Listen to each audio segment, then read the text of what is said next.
Dribble.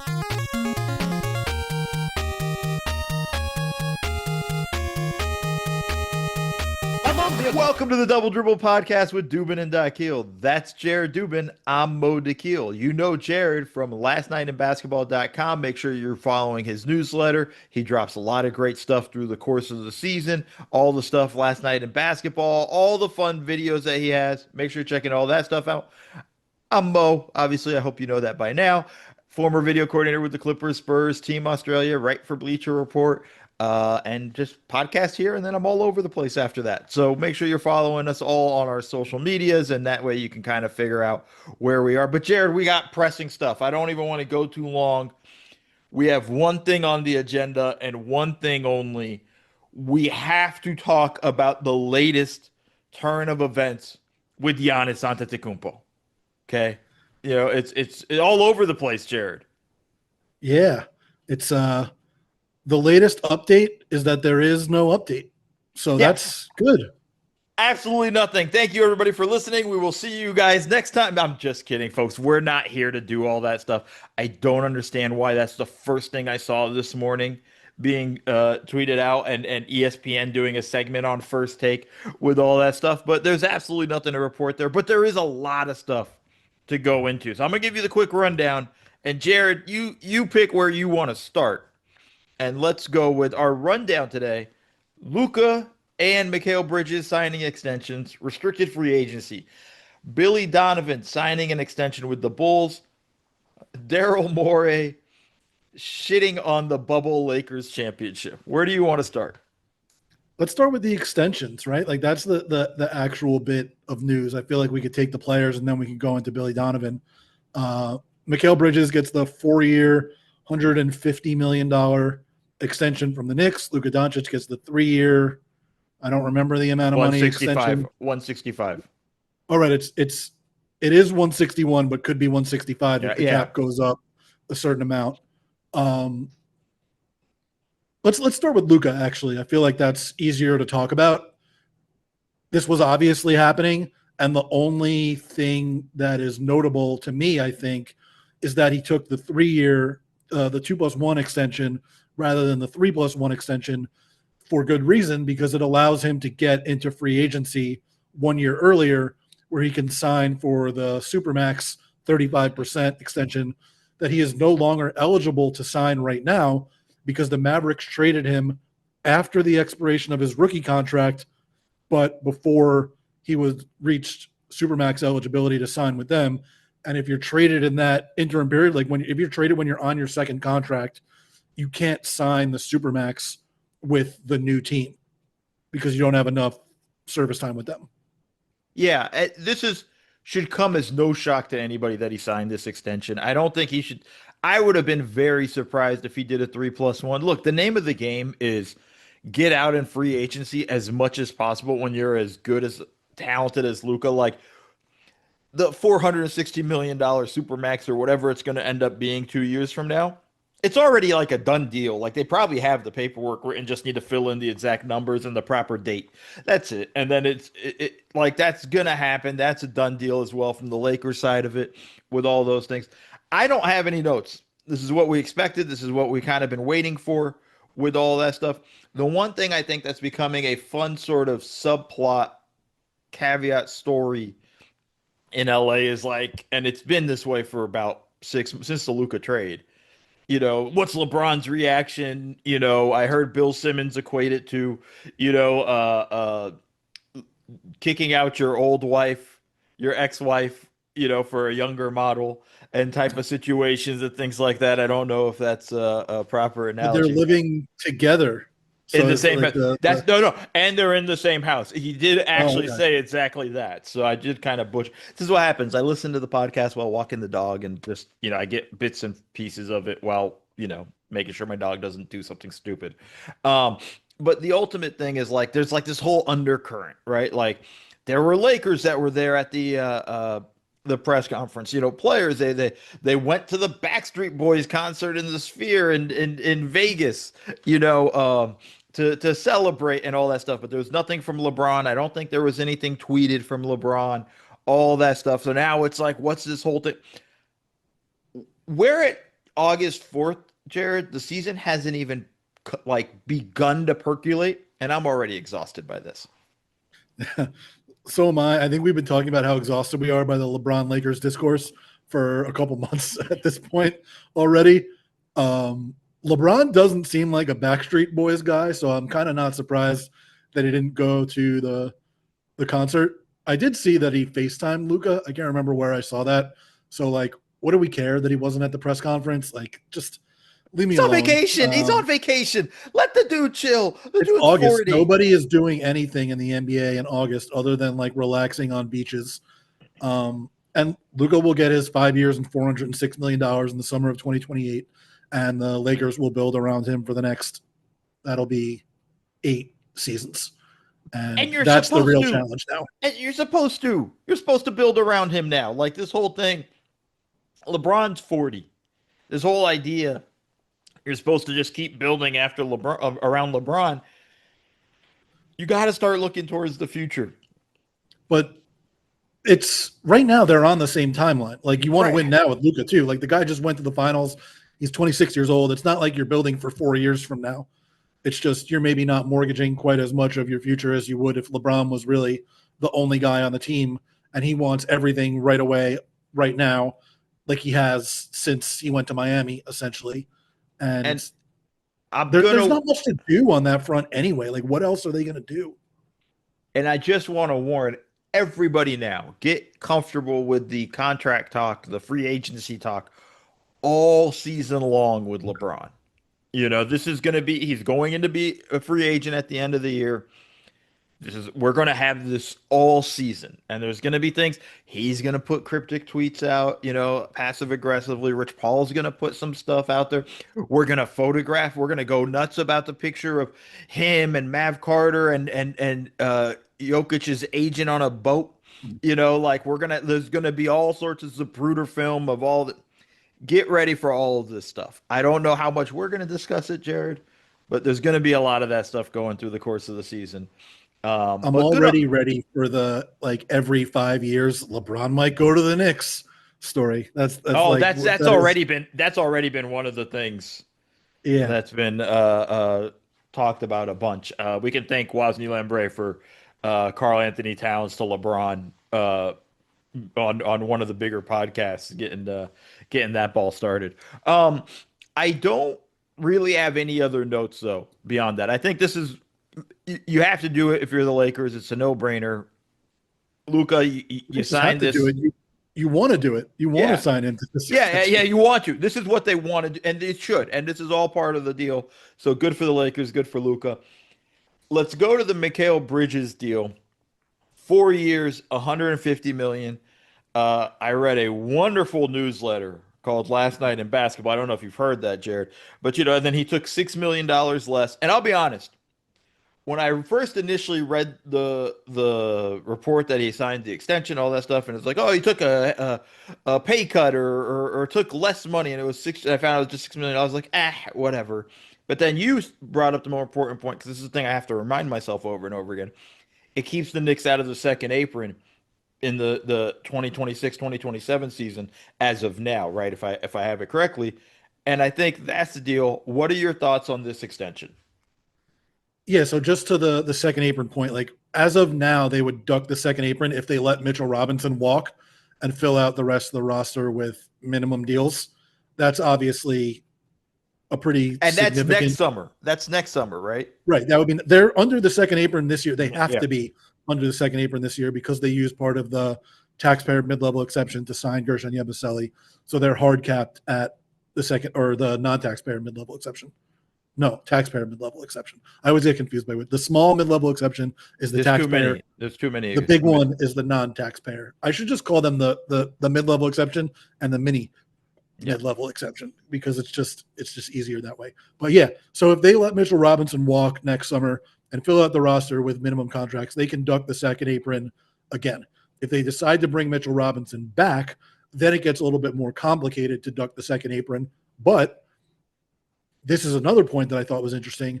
Mikal signed the extension a few days before the day on which, if he had signed, he wouldn't be eligible to be traded this upcoming season. We saw that with Lauri Markkanen last year, where he waited until like August 7th or 8th to sign his extension, and then he couldn't be traded during that upcoming season.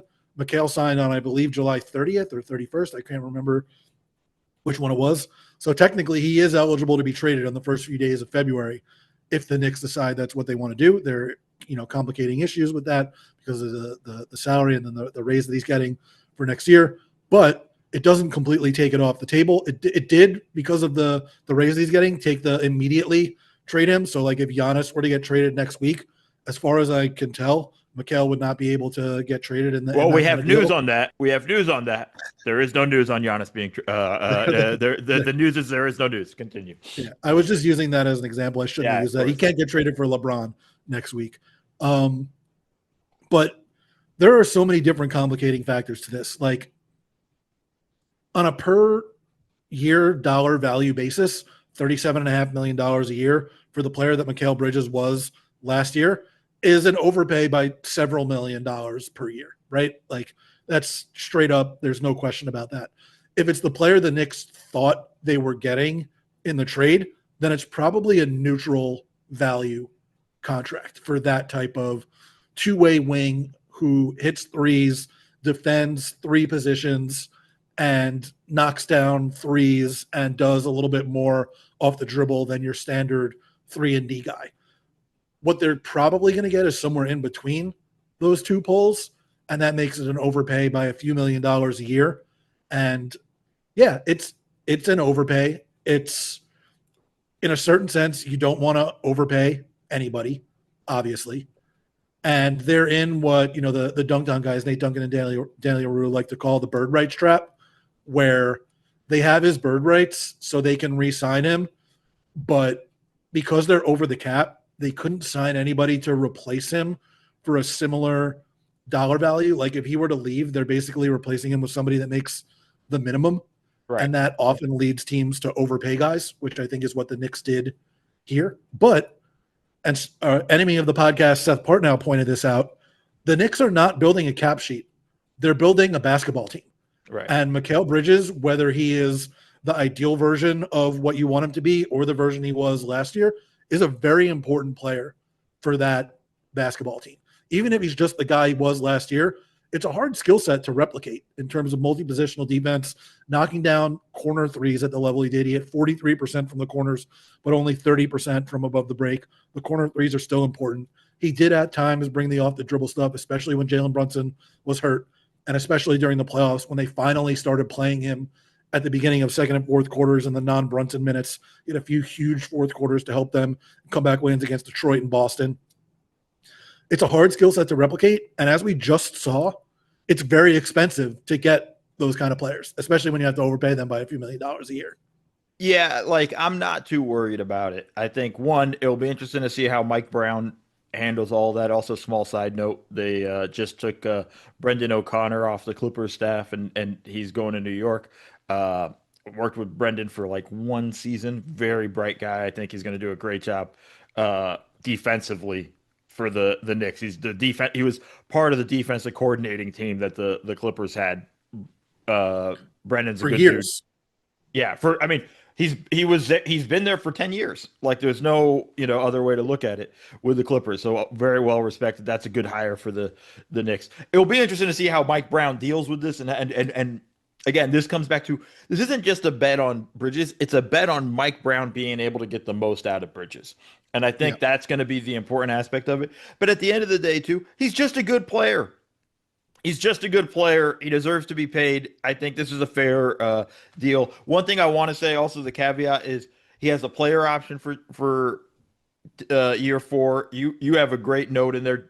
Don't spoil it. Make people have to go read it. You have a great note in there about the player options, things there in there. But to me, it's essentially a 3-year deal because like he's gonna the plan is generally, like I said, for all these players is to be able to opt out to get to free agency again and make more money. That's kind of the deal for me, or my understanding of it for most guys, and that's why we've seen a lot of these things. Any deal that has an option, team option, player option to me is I only really care about the guaranteed years.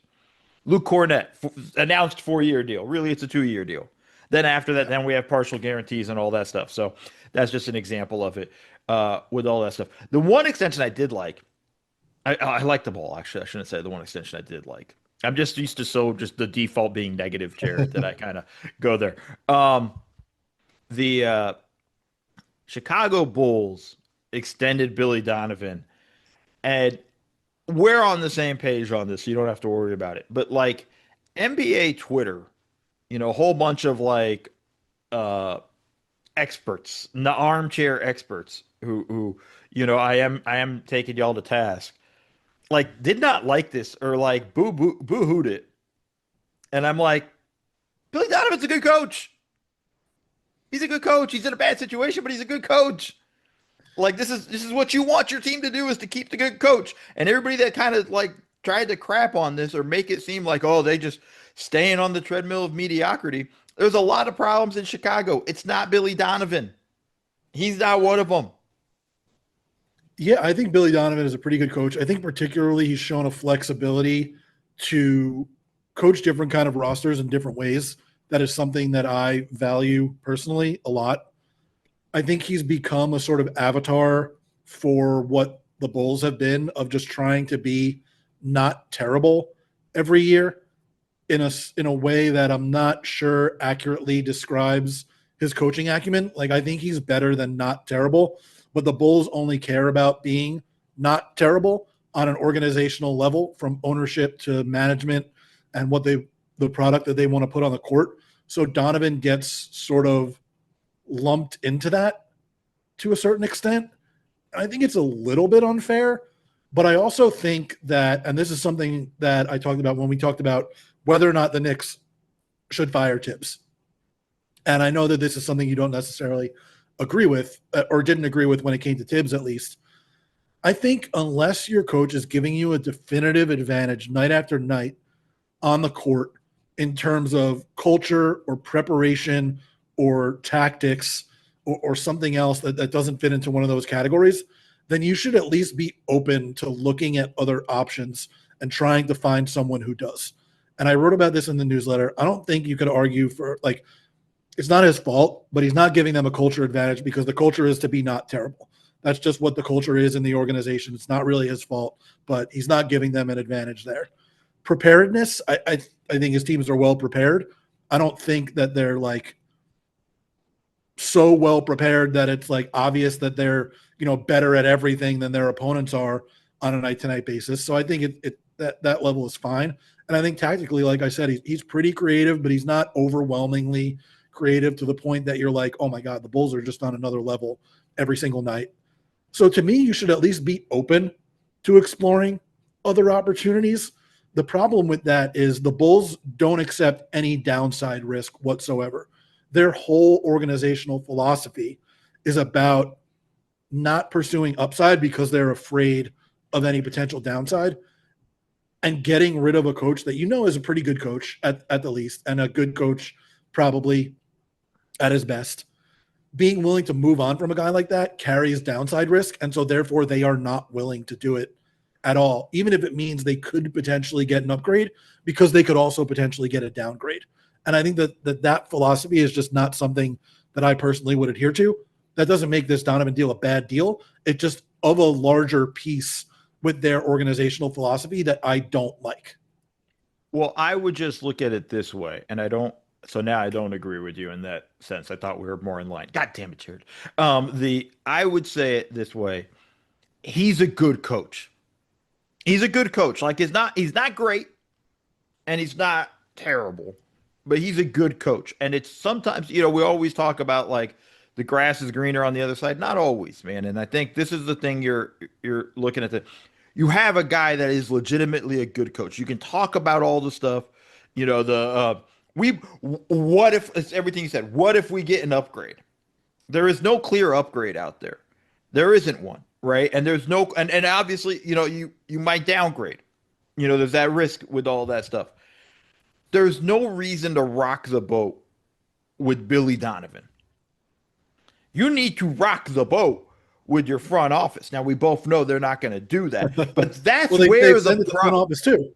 What Yeah, they really need to do is to rock the boat with ownership, but obviously that's not going to happen. that's well, we can't.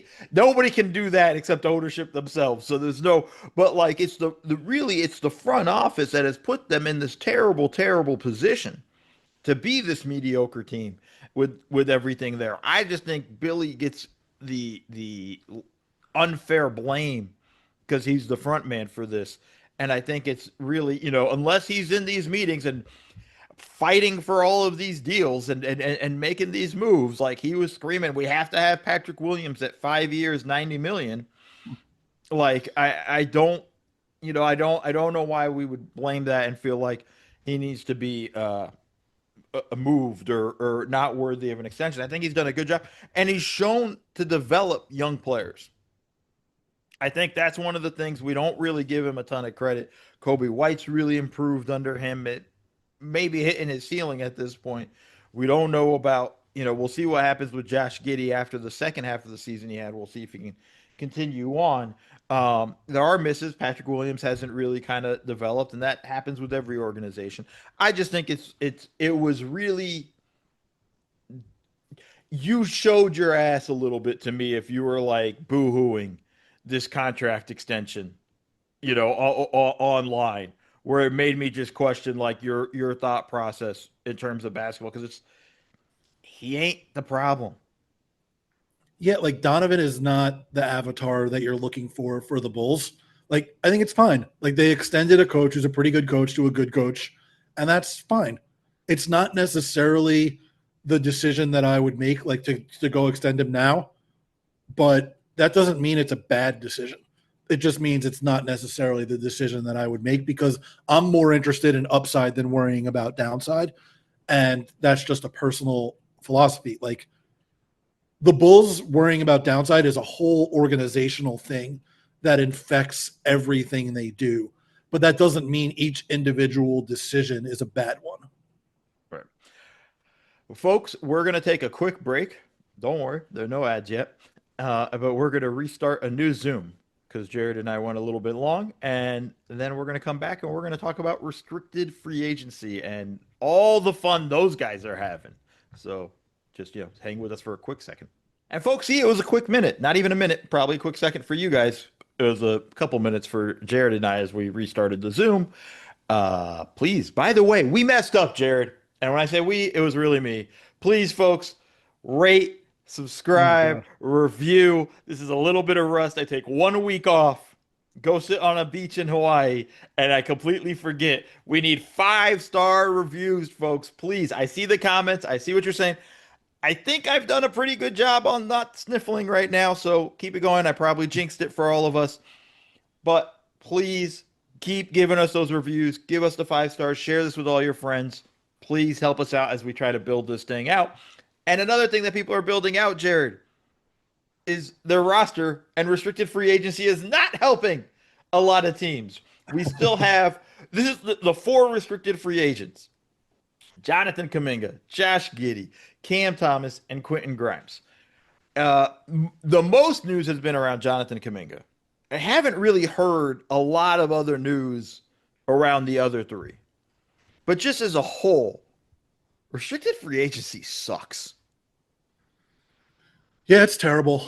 I don't think we should call it restrict. Like, it shouldn't be called free agency for them Yeah. anymore. Like, I don't know what the term should be, but it's not free agency. Nobody offers these guys deals anymore, even after they, reduce the number of days that it clogs up your cap sheet. Nobody really does it. They get squeezed on the market. Like, the only guys that don't really get squeezed are the ones that get extended before they actually hit the market. Like, Santi Aldama got a pretty decent deal. Emmanuel quickly got a good deal last year. I'm trying to remember. Emmanuel quickly got a great deal last year for him, not for the Raptors, but okay. Yeah. But anybody that actually reaches restricted free agency, there's no real market, and you're just trying to negotiate with the one team that you're allowed to negotiate with, and they can squeeze you for every single dollar unless they want to give you the big deal. Like, and that's where the Raptors thing comes in. They didn't have to give quickly all the money in the world. Like, Granted, he's not going to be ever higher than like the 16th highest paid point guard, but they didn't have to make him that either. Right. Like there was nobody that was going to throw a massive offer sheet and clog up their cap like that last summer. Like they just Yeah, didn't have to do it. and it's hard, right? Like nobody's running out to sign Cam Thomas, Quentin Grimes, any of these guys. There's been word, and I want to put Jonathan Kuminga off to the side because I want to talk Mhm. about his situation a little bit differently. But when we're talking about it, like there's not a lot of stuff around Giddy. Um, you're nickel and diming the guy, which okay, like I get it. Teams need to play hardball, need to, especially with the new age with the cap. You don't want to, with the second apron, all the restrictions, all those things. You don't want to have a crazy expensive roster and be like the Toronto Raptors. You're trying to kind of nickel and dime these guys. I just feel like there's no avenue for the players, and long gone are the days where like Indiana signs DeAndre into a offer sheet, and then the Suns pick it up. Like it's just become like you said, nobody's really offering these guys any crazy deals or anything where Mhm. like, like or teams would get creative and like we're gonna front load the contract and all Right. that stuff. Like there was always The those little Nets. ploys.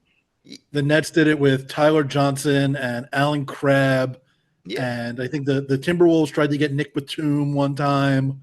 yeah. Like Like you it's don't even just see that anymore because the bad teams that have a ton of cap space, they don't do that anymore because they're better about trying to get assets with their cap space rather than trying to get guys that probably shouldn't be paid as much as you need to pay them to be able to get them away from the current team. yeah. So it really puts these players in such a disadvantage. It's really just unfair at this point. Like I think, in that stuff. Of those three, I'm surprised Quentin Grimes and the Sixers haven't really kind of figured out a deal. To me, I felt like that was kind of a no-brainer that they were going to come to an agreement with that stuff. I understand the Cam Thomas thing because I don't think the Nets know what the hell they're doing. I think there's a weird sort of situation where the Nets aren't really clear what they're, besides tanking. I don't think they know fully what their plan is. Josh Giddey showed improvement, towards the end of the season, as we talked about under Billy Donovan. But like, how much do you believe in that? And I guess we'll find out when we understand if he signs a contract. If he gets if they come to an agreement, unless or if they don't believe him and he takes the qualifying offer, and the qualifying offer is obviously the worst case scenario for all these teams. It sucks for the players because they're not getting the big contract, but they're also in a situation where like okay, but we'll be a free agent next year and they won't be able to be traded, uh, by the team. So you're in that situation. I think ultimately all three of these guys will end up signing with the team. I think they'll come to an agreement between those three. I think those three, I think, will figure out something. I have no feel whatsoever on the Jonathan Kuminga situation. None. The latest reports, and then I'll stop talking, Jared. I know the latest reports. Sam Amick said the Warriors have offered a 2-year deal, with the second year being a team option, so they have total control for 45 million, and they want him to waive the bird rights, so that means they're able to trade him. So it's essentially these guys all have kind of like a de facto no trade clause because they don't waive they don't give up their bird rights. That's the standstill right now, and Kaminga's like, nah, I'm not taking that. Yeah, I think so. First of all, I do think the team should probably be nickel and diming them in the situation they're in. Like that's just the rules that the league has created to the point where it's beneficial for teams and it's really bad if you don't nickel and dime them. So everybody's doing what they're supposed to be doing in these situations from the terms of their what their incentives are at the given moment. With the Sixers and Quentin Grimes, I think there's probably a framework there. I think they're like $19.5 million under the second apron right now. I would imagine Grimes gets a deal that takes up most, but not all of that, so that they have some wiggle room in case guys get injured during the season and they got to sign 2 ways and 10 days and whatnot. Or they want to go pick up a veteran free agent at some point. Maybe he gets like 18 million or something like that. Um, Giddy, I would imagine he'll be back in Chicago. Like I don't know what necessarily that deal looks like. Maybe something like 4 for 90, something like that. Like, I don't know that I would want to pay that type of deal, but it seems like something in that area is sort of the where people think he's going to go. Cam Thomas is the one that I feel like could take the qualifying offer, even if only because it doesn't seem like the Nets want to be in the Cam Thomas business over the significant long term. And I'm not sure that he's a super tradable contract on like a 4-year deal. Oh, absolutely not. I don't think anybody's going to go nuts to try to trade for Cam Thomas. Sorry, Cam. I know you get really mad at people on Twitter about this stuff. I don't think anybody's going nuts to giving up a lot of assets to trade for him on a big contract. Yeah, and like obviously he would have to waive the implied no trade clause to be traded while he's on the qualifying offer. Um, and you have to do that before the season. I don't think you can do it during the year. So you can like say like, oh, I like this trade or I don't like this trade, and sort of use it as a trade no trade clause during the season. You have to do it like at the time you sign the deal. So I can't necessarily see that happening either because you would you lose the bird rights and you may not necessarily get the kind of deal that you want. But if he takes the qualifying offer, you become an unrestricted free agent next offseason. Kuminga, I don't know what to think either. I think he's absolutely in the right to not take that 2-year, $45 million deal with the team option and waive the implied no trade clause. Like, I wouldn't do that. That's not a good deal for him. Like, granted, he gets, 22 or $22.5 million this year, depending on how the Warriors structure it. And that's good, but he gets nothing guaranteed beyond that. If he performs at a level that is commensurate with that contract and he wants to hit free agency, the team's going to pick up the option and then he's got to do it again so he can get paid the following year. Like, it's not a good deal for him, but I don't know who the suitor is that's offering him a 3 or 4 year deal to do a sign and trade. Well, the teams that have been rumored have been Phoenix and Sacramento, both amazing front offices. Um, but they've been in the market. I think Phoenix is throwing around 4 years, 90. And if I remember, this is from the Athletic article from Sam Amick. And the Kings, 3 years, 63, I think was the number. They just haven't come to. They don't have stuff the Warriors want. The Warriors are trying to use him trying to sign him to a contract so that they could trade him in February. Like and play, they're playing this game and to use him as a pawn. And good on him to be like, nah, dude, I'm not interested in that. I'm not willing to play that game in sort of and basically this is what they did last season, right? Like, does he really want to kind of go through all of this again with that? It's clear they don't believe in him as a player. And I mean, and I think that's more Steve Kerr than anything else.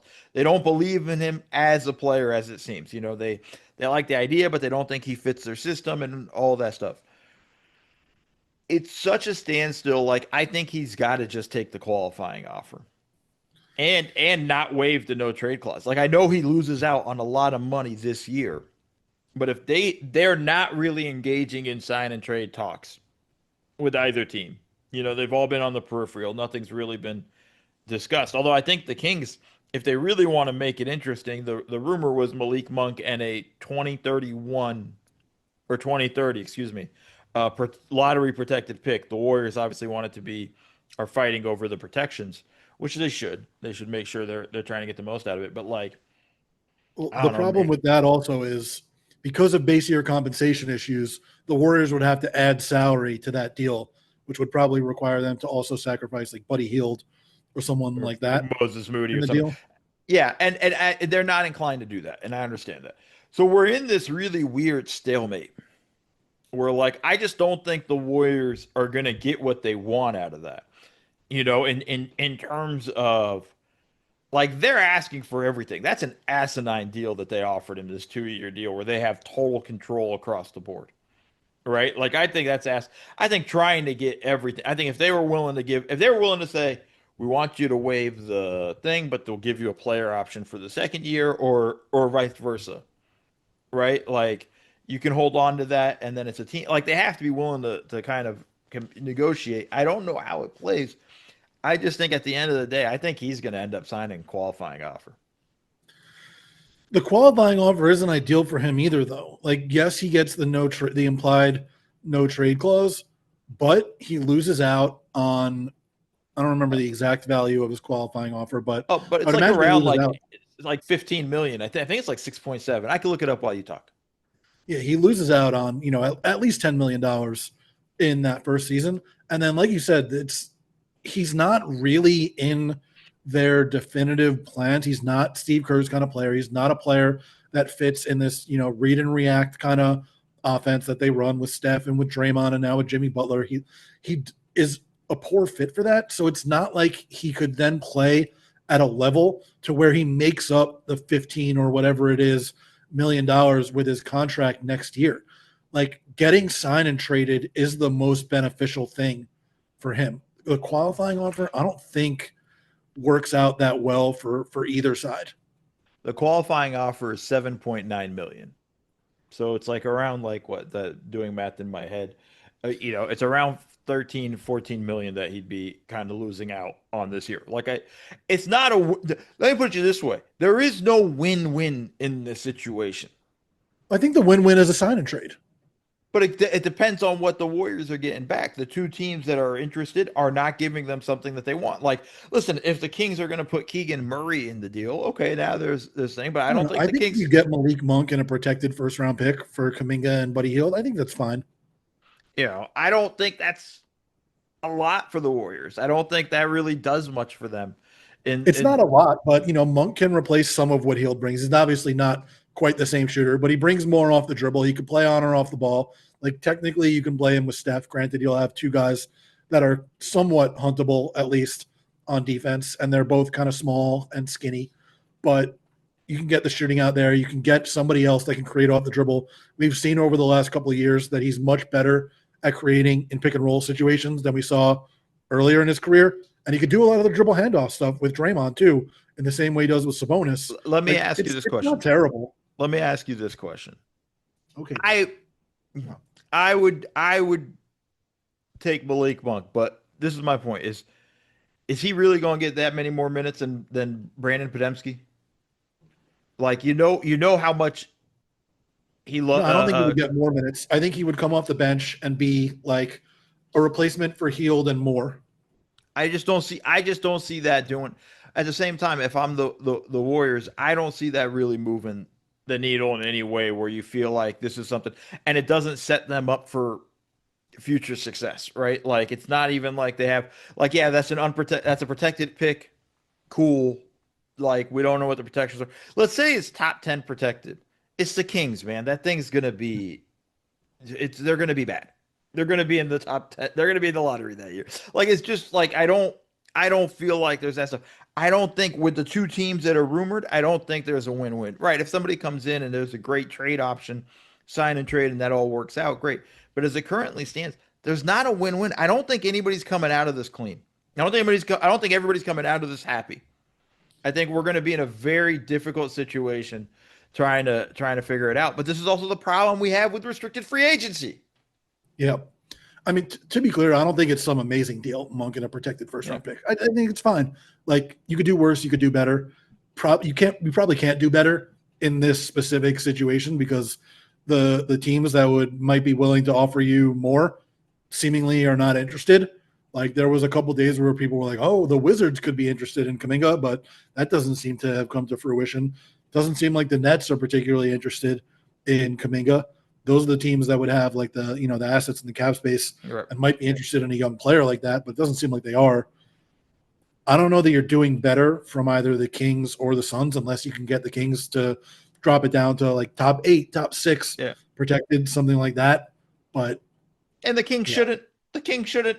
They're no, they're the Kings for a reason. They shouldn't be willing to just keep it as protected as possible. I don't know. It's a weird situation. I don't know how this thing's going to play out. I think this is going to go all the way to training camp. yeah, those of you on video can see that my dog is like all over the microphone right now, just staring at me. Love it. Your dog is so in love with you, just staring at you. My dog is asleep and could care less about me. Let's get into this other topic. I want to. It was pretty quiet in the NBA. There wasn't a lot of stuff going on. So, of course, Daryl Morey was asked about the bubble where Joe Varden in the Athletic had a nice, piece of 5 year uh it's 5 years ago, the NBA bubble and everything. And I'm not going to say it verbatim, but basically Daryl Morey said, "Yeah, if we won the championship, I would have celebrated like hell." This is when he was with the Houston Rockets. Would have celebrated the hell out of this championship, all that stuff. But asking around the league, a lot of people don't deem to respect the championship which the Lakers won in the bubble in 2020. I mean, I feel so many ways about this. You I'll do? I let only feel one way about it. go ahead and start, and then I'll come in because I know we feel the same way in one area. Yeah, the only way I feel about it is shut up. Like every single title has an asterisk and every single title is legitimate. I don't care. Nothing else matters to me. The banner flies just as high no matter when you win, where you win, who you played. The rings shine just as bright depending on how many diamonds they have. The banner never comes down. I don't care whether you think a title is legitimate or not. Every single one of them counts just the same. That's the only thing I have to say to any of this. Yeah, so that's incredibly stupid. I also find it really dumb that Daryl's the one that says this, known for constantly crying about things. The NBA referee audit of the Warriors Rocket series. Like there's just so many times this dude has come in. It is screamed such loser energy. And I understand some people saying, but Mo, he didn't say that. He's saying what NBA people have told him around the league. He didn't have to make that comment. He knew that comment was going to be in the story. He was on the record. And I'm just saying it's so incredibly dumb. I echo everything you said, Jared, about there every championship should have an asterisk behind it. They all played in the same conditions. Yeah. They all agreed to it. This is the situation, and it was the only way we can get us a season going in a championship. Would they have all these league and executives around the league? Would they have preferred they just no championship? Nobody played? Like this is such bullshit across the board where I'm just kind of like, oh, I don't know what to say. Like I look around and I just like, what are we doing? And it couldn't come from a worse messenger than Daryl Morey. I will say the one thing I appreciate though is when people call it a Mickey Mouse title because they literally played it at Disney World. That's the one time that I will accept people calling a title a Mickey Mouse title. Yeah. I also get mad where like I got into an argument with Zach Harper about the Dodgers championship. Now, granted, I'm a Dodgers fan. Right. And his argument is baseball's all about the 100 something game season. When you shorten it down to six, it was a fucking pandemic, man. Like they're generally like they were desperately trying to get a season off. Like I just think it's all bullshit. Doesn't matter. Dodgers won a championship last year, so everybody can kiss my ass. I don't think any non-Yankee championships in baseball are legitimate. Please. You guys freaking catch the fly ball, Aaron Judge. Oh my God. 5-0. Oh my 5-0. God. The Yankees, I can't even talk about them right now. They just got swept by the fucking Marlins. Like they're so bad. What are they? 20? They've lost like 20 out of the last 21 or something like that. Not quite that bad, but they're bad. And they drop behind the Red Sox in the standings. They stink. Yeah, I mean, I'm not going to say much because the Dodgers have really struggled through July, but we still sort of maintained. I know the Padres are coming up behind us, and we didn't do anything at the trade deadline. But yeah, we'll see how we if we can get healthy and get going. I mean, obviously, I'm being the Dodger fan that I am, keeping an eye on that and all those things. One other thing, we're going to kind of try to do off-season adventures since we really don't have. I mean, we went pretty long today, Jared. So Mm. we'll try to keep this a little bit short. Um, what the hell are you doing during the off season? I'm watching a lot of TV and a lot of movies. This is when I catch up on stuff. I watched the entire series of Friday Night Lights over the Great course show. of like a couple weeks. Great show. Oh, amazing show! And I've seen it before. It's like one of my favorite Yeah. shows. But I rewatched the whole thing, except for most of season 2, which I skipped, where Landry goes on a 47 state killing spree. Oh, they do a weird season 2 took a weird ass turn. Oh yeah. But by the way, Landry, Jesse Plemons coming out of that show, him and Michael B. Jordan being like the two biggest stars to come out of the show. One of the bigger upsets, especially given Landry's role early in the How series. dare you offend Coach Taylor? No, I mean, those guys, like, certainly Jesse Plemons and Michael B. Jordan have gone out to have they have. more successful careers than Kyle Chandler, who I love and has a great part in Wolf of Wall Street and so many other movies where he plays like the dry a version of Coach, but not exactly Coach. But yeah, I mean, Coach and Tammy, the best TV couple of all time.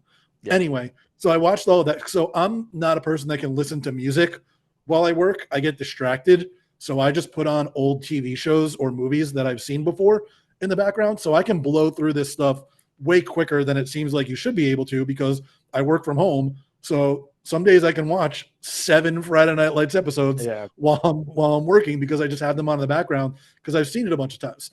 So I did that. I'm watching some Marvel movies right now. I went to the movies because Alamo Draft House across the street has $10 movies on Tuesdays. I went to see Fantastic Four and I went to see Superman. I know you saw Thunderbolts, which I haven't gotten a chance to see yet, but I think it's coming to Disney Plus, so I'll eventually get around to that. I have to be honest here. I watched Thunderbolts on a plane. I watched the new Captain America on a flight back in May. I haven't seen that one either. And it wasn't very good. That was pretty bad. I like Thunderbolts. Thunderbolts was fun. I ventured in. I'm in the same territory as you. I'm trying to catch up on just everything. Even this week, I'm trying to find a way to go to Fantastic Four and Superman. You know, if I'm able to pull all that stuff off. But yeah, I'm catching up on a lot of stuff. I watched The Accountant 2 the other day. I think it was streaming on Peacock. I loved it. Accountant 2 was fun, man. The chemistry. I still got to watch that too. I mean, Ben Affleck, John Bernthal, J.K. Simmons. I still got to watch it. The chemistry between Berthal and Affleck, it's just fun. And it's, you know, and if you've seen The Accountant, right, like Ben Affleck is on the spectrum, and then you have Berthal, who's just kind of just super nuts and just chill. Yeah, he's just like aggro. Completely like aggro. And it's kind of fun to watch in that stuff. And they kind of play so well together. I really enjoyed it. It was a lot of fun.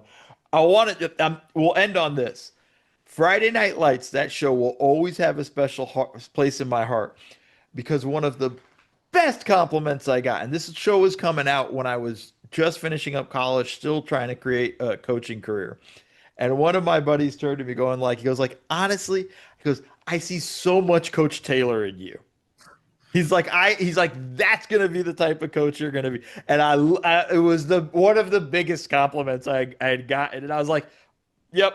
This is my show, and that's why I also defended Kyle Chandler so hard. So does that mean that you are an offensive guru whose offenses aren't very good until you need a game-winning play, at which point they become the best offense in the history of the world? Because that was basically Coach Taylor's story. I set us up so that I can draw up the game-winning play and be a genius and look like a genius. Because I opened my window earlier, and now there's a fly in my apartment. Yeah, they're all over the place. There's several here in LA, and that's why we keep the doors closed all the time. But Jared, I think we've gone long enough. We'll be back probably next week. Hopefully, we have more NBA news. The restricted free agency. Let's get some of these restricted free agents paid, right? Let's go. Some actual deals. Right, and get this stuff going. And we'll figure out, and then we'll recap also what movies we've seen. If once I watch Fantastic Four and Superman, we could actually have a conversation about it on our podcast. And once I watch Thunderbolts and the new Captain America, we can have a conversation about that too. Maybe we can do all TV and movies podcast. I watched this Jason Momoa show, by the way. Have you seen this on Apple? Yes. Oh, I have to. My wife's Hawaiian, so like we're all in. Yeah, I'm into it. I watched the first episode so far. I think the second one's already out too. Yeah, I gotta watch that. It's trying to be like Shogun Hawaii, and I'm into that. It is. I will say the one thing I wasn't prepared was for them to speak Hawaiian the whole time. I thought it was going to be, which is great. I love it. You know, it's by all means celebrate the culture and stuff. It is a little more graphic than I expected it to be. Maybe I should have expected it knowing that it's Jason Momoa's show and I didn't feel like he'd spare any expense. It's good. It's good. The first two episodes is good. I've really enjoyed it. Looking forward to seeing how we're doing it. My wife and I plopped down. She even turned to me Friday night. She's like, you know what we're watching tonight? I was like, oh yeah, yeah. One thing I should warn people, because you talk about TV shows, I throw Bravo on my TV all the time. And I'm just going to warn you guys on social media. I have a lot of opinions on the show The Valley because I also grew up in the Valley. And I'm just going to tell you there will be tweets, posts, whatever, on all my social media accounts about that show once this reunion is done with all that. I know nobody cares. I know it's garbage TV, but I'll tell you what, it's an actual great study of human beings and people in general. Of you just see how all these people interact and work, and you'd be surprised, man. I think that's as good a place as any to wrap things up. You know, Oh, you didn't want to hit get us into with the Bravo? five-star You, reviews.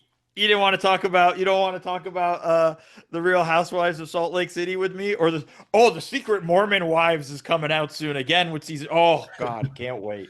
This is gonna be The only great. reality TV I've ever watched was 2 seasons of The Real World Hawaii with Tech Money Holmes, who was later in Van Wilder. And then there was a Real World season, I can't remember, like New Orleans or Denver or one of those. My friend's stepsister was in it. So I watched that too when I was in college. And those are the only reality TV shows that I've ever watched. No, you don't. You have no idea what you're missing out. All right, folks, that's it for us today. Make sure you are reviewing us. Give us 5-star reviews. Leave a comment. Subscribe, unsubscribe, resubscribe. Share with all your friends. Put it on people's phones. Whatever. Just Don't unsubscribe. Only subscribe. no, you could, but you resubscribe afterwards. It gives us the numbers. It helps our numbers. Game the It system does? there, Jared. It does. Game the system. All Jared. right. They Unsubscribe, keep subscribe. Do it like 50 times. the only way we'll allow you to unsubscribe is if you immediately resubscribe, though. That's our point. Thank you guys so much for checking us out. Thank you for listening to the Double Dribble Podcast. See y'all.